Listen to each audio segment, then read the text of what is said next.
really proud of this relentless effort our players showed. Okay, questions? Debbie Stroman, 97.9 The Hill, chapelboro.com. The game was very, very physical. What's your preference in terms of how your team wants to play? Do you prefer the physical game or a little lighter? I prefer consistency, and so we're blue collar, and so if it's going to be physical, I'm okay with that. If it's going to be hands off, we can adjust, and so it got physical, and we adjusted to the physicality, but we didn't back away either, and I think that's what made it really interesting to see, because I really felt like our team got 1% better, because in some games we played, it got physical, it got stretched where the press came, and we kind of looked around like, oh my goodness, we had turnovers. I looked in their eyes, and they were like, next, yep, let's defend. Oh, turnover again, next, let's defend. And it says a little bit about young ladies are warming up right now, and they're on our team. Coach Jared Valentin, Citrus TV. You guys lost Dom in the second half, and in turn, Uche really stepped up for you guys down the stretch. For her to do that, being a freshman on this type of stage, how important was that, and how impressed were you with her today? Oh, she stepped up from the beginning. She wanted this more than I thought about. She wanted that ball right away, and we tried to give it to her right away. We have one turnover from the beginning, and our players didn't stop going to her, and she was just ready to impose herself on the game. And that's a sign of a player that got the backup of 14 other sisters who really believe that when you go, you got to go, and you go until you don't have anything left. And then that's when Layla did her dipsy doodle, and that's when Dom hit her shot, and that's when Sophie did her thing. And then it got to a point, it got too long before she got touches in that third quarter when Dom went out, and we made some calls. Coach Casey, I thought he was going to get a technical coming after me, because he was yelling at me, so you see the ball? I'm like, I know! And he's our offensive coordinator, and he gave us a couple plays to run, and it took a collective unit to really do what we did. And UC started us off. She dropped a little bit in the middle because we went other direction, but at the end, she came through at the end like a big player, big-time player that she is. I think she's a national player. Mauricio Palmer, Daily Orange. Uche, I was just wondering what was going through your head down the stretch there as you kind of took over the game late in the fourth quarter. The third quarter, I felt so, because the opponent was scoring, I felt, it's not I gave up, but in that kind of, every time that kind of situation, I always like, take freeze up. But before the game, I already told my teammate, like, once they see me like that, they should talk to me. So I heard so many voices, and I was like, no, I got to pick it up. So, yeah, it really helped me. Yeah. Mm-hmm. Love that. Yeah. Rose Pemberton with the Daily Orange. Coach, when you took that timeout after Cal trimmed the lead to about 5 with about 6 minutes left, just what was kind of the message to the team when they came out and fed Uche and got back to about a 9-point lead after that? It was a song on, and I just sat in front of him and started dancing. I'm like, guys, you thought they were going to let us punch them in the mouth and not fight back? They came back with their best punch. That's all they got, and guess what? We still got the lead. So now what we got to do is now knock them out and punch back. And what does that look like? We got to come with an offensive play. I looked at Coach KC. He gave us a couple plays to run, and it just was incredible because now we put Uche at the pinch post, and we had Coop down low, who's a rebounding juggernaut, and Uche knew that she can shoot confidently because we had people down low to rebound. And it's just one thing about the ACC and women's basketball. There's no one going to be 100, like a 30-point lead, because every single team is great. We've been the #1 conference in the country for years and years in a row. Well, this year we're not in the top 1, but we're still in top 3. And it's because my colleagues, they're serious. They're really, really good. But Syracuse is really good too. Adam Hipsky, WJPZ. Coach, I know it's pretty early, but what can you say about Dom and Liv's status? I told Dom she got 2 hands. Play with the other one. She's going to have to play, and she will play.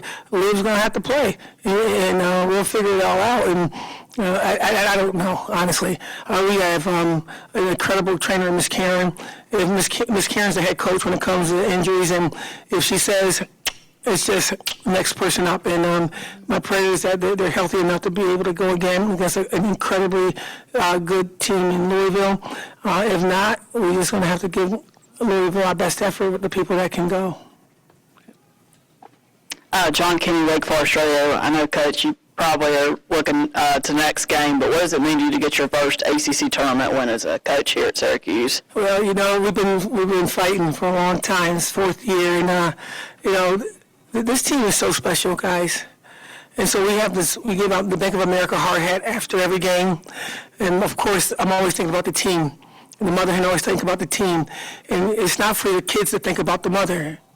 And this chick on the left side over here, Layla she made it very obvious that this was something that they believed in too. They wanted to get this win for me because to get the kind of the monkey off my back a little bit, and I brought these unbelievable people here to help navigate that, and she made it very clear that the Bank of America hard hat belonged to this crazy lady here that yells at them every day and talk about them in their face. And it's a sign of a family that's growing together, and that's why we want to keep winning, because the more you win, the longer we stay together. And it just seems like yesterday we got together, and I don't want this to end because it's just more things I'm learning about these young ladies that I just adore. I know they're going to be in my life for the rest of my life, but through this basketball game we came together, and so let's just ride this thing to the wheels fall off. You put Louisville Courage on. Felicia, you just talked about a little bit wanting to continue. You obviously know what happened last month when you guys played Louisville. What do you want to do differently, or what do you feel like you guys have to do differently, key in on to make it more in your favor this time? I don't have a clue what we're going to do differently. I got some great coaches, and Dare Moore and Casey and Caleb.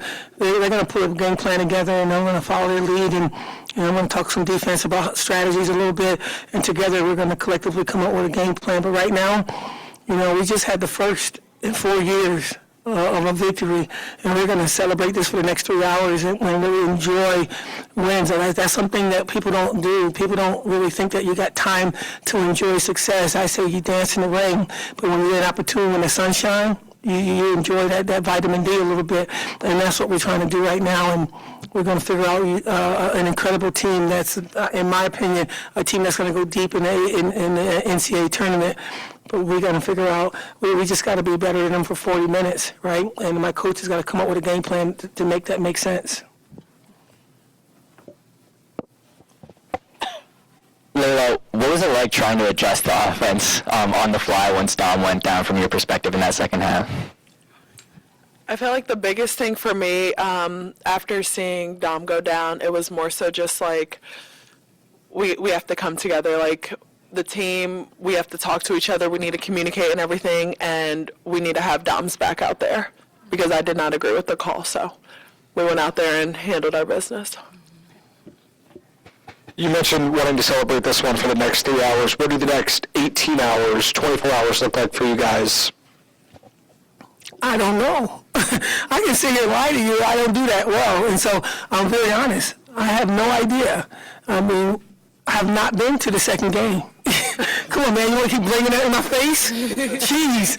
No, my coach is going to navigate me and navigate the team. We're going to get these kids and these young ladies, I should say, in cold plunges, showered up, fed, and we're going to be up all night and try to figure this thing out. And if this was Louisville, Duke, or North Carolina State, or North Carolina, they'll know what to do because they've been doing this multiple game thing here, and it's my first time, and so I'm wet behind ears. But I tell you one thing, the ball will up in the air, our team is going to be prepared. Thank you. Sorry about that. For either of the two players, what do you guys remember about the regular season game against Louisville that you can take into tomorrow? I would say during the first and second quarter, we didn't bring our best. Our defense was bad. We didn't bring aggressiveness to the court. But I feel like the third quarter and fourth quarter, we brought so many aggressiveness to us. And if we bring it to first and second quarter, I feel like the the point or the The spread won't be. yeah, it will not be like how they beat us the last time. So next game tomorrow, we need to first quarter and second quarter, we need to bring our best defensively. Yeah. Yeah. Defensively, we did great. We just couldn't score. Yeah, we can score. Yeah. Can you score tomorrow in the first quarter? Yes, coach. Okay, thank I you. got you. There you go. There's the game plan. Okay, last question right here. Coach, the last time that you guys played Cal was another close game. You dominated the first half. Second half got a little close, went to triple overtime, obviously. Just what do you think you've learned from, what did you learn from that game against them back in January that you tried to apply tonight, and how do you think they kind of ended up being similar? Well, they're a good team. She does a great job. Sharman got some thoroughbreds, and they have an incredible post player. We have a great one, too. And the poise that we brought, the poise from Layla. I was trying to call timeouts. I said, I'm looking at him. But Sophie got the ball in, gave it to Sophie. We cleared out. Gave it to Liv, cleared out, and they were able to break the press, and I was able to walk out of here with 2 timeouts. But I was prepared to call it, but they were so ready to really impose themselves on the game, and you're not going to decide who we are anymore. We're going to decide, and if you have to win the game by more points than us, at least the decision that we're going to make is that we're coming to you, through you, the way we do it, Syracuse women's basketball style. They made me believe that we deserve it too. And so it's not going to be clean, it's not going to be cute. 2 of our kids went down, but nobody looked like, oh my God, look at it. No, they just said, next person up, finish. And they finished, and I'm just so proud. And we got about 2 hours and 30 minutes to say good things to them. But after we watch that film, we're going to see some things we got to fix. Thank you guys so much for what you do. ACC women's basketball is alive and well. This is a game that is indicative of that. Thank you.